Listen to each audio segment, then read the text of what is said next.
ഷാഫി സഅദി വഖഫ് board ചെയർമാനായിരുന്നു പണ്ട്. ഇപ്പം അതിന് മേലുള്ള ഒരു സ്ഥാനം കിട്ടിയിട്ടുണ്ട്.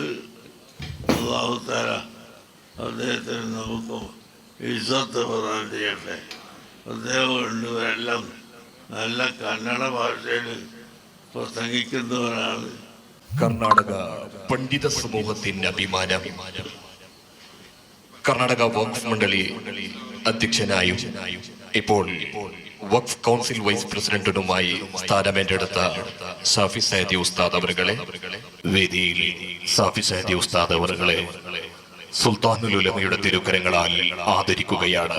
വഖഫ് കൗൺസിൽ വൈസ് പ്രസിഡന്റായി ആദ്യമായിട്ടുള്ള അല്ലാഹു അക്ബർ അല്ലാഹു അക്ബർ അല്ലാഹു അക്ബർ വലില്ലാഹിൽ ഹംദ്.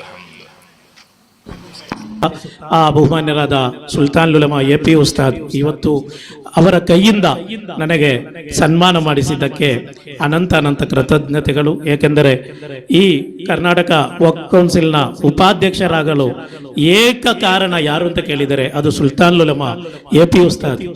AP ಉಸ್ತಾದರಾಗಿದ್ದರು. ಇದರ ಹಿಂದೆ ಭದ್ರವಾಗಿ ನಿಂತುಕೊಂಡು AP ಉಸ್ತಾದ್ ಹೇಳಿದಂತಹ ಮಾತು ಶಾಫಿ ಸೈದಿ ಅವರು ವಕ್ಫ್ ಬೋರ್ಡ್ಗೆ ಬರಲೇಬೇಕು ಎಂದಾಗಿತ್ತು.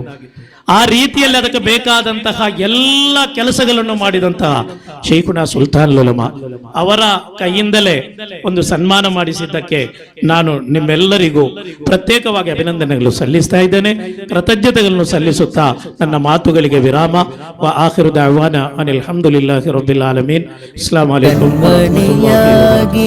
ಕಣ್ಮರೆಯಾಗಿ ಆಧ್ಯಾತ್ಮಿಕತೆಯ ಉನ್ನತ ಜ್ಯೋತಿ ಮೊಗುಲಗೆಯಲ್ಲಿ ಬಿರುವ ನೋಟವು ಎಂದಿಗೂ ಮನದಿ ಕಾಡಿಸುವಂತೆ ಕಣ್ಮಣಿಯಾಗಿ ಕಣ್ಮರೆಯಾಗಿ ಆಧ್ಯಾತ್ಮಿಕತೆಯ ಉನ್ನತ ಜ್ಯೋತಿ ಮೊಗುಳು ನಗೆಯಲಿ ಬೀರುವ ನೋಟವು ಎಂದಿಗೂ ಮನದಿ ಕಾಡಿಸುವಂತೆ ಸೈಯದಿ ಸೈಯದಿ ಕುರ್ರತು ಸಾದಾತರೇ